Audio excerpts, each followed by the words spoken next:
अस्सलाम वालेकुम सामीन। 25 शव्वालुल मुकर्रम और 24 अप्रैल है। आज की खबरों की शुरुआत इमाम दोहा कतर मौलाना नूर मोहम्मद मज़ाहिरी की तिलावत कलाम पाक से की जा रही है।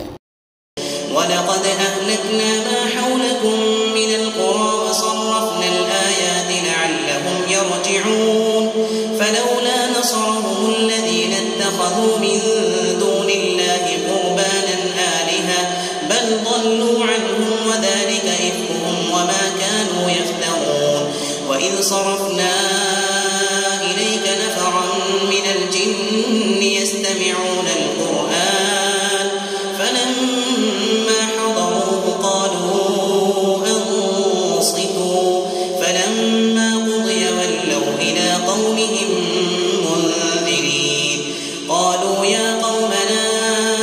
إنا سمعنا كتابا أنزل من بعد موسى مصدقا لما بين يديه يهدي إلى الحق وإلى طريق مستقيم يا قومنا أجيبوا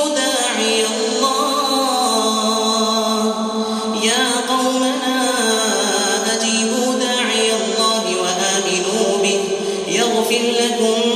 من ذنوبكم ويجركم من عذاب أليم ومن لا يجب داعي الله فليس بمعجز في الأرض وليس له من دونه أولياء أولئك في ضلال مبين أولم يروا أن الله الذي خلق السماوات والأرض ولم يعي بخلقهن بقادر على أن يحيي الموتى بلى إنه على كل شيء قدير ويوم يعرض الذين كفروا على النار أليس هذا بالحق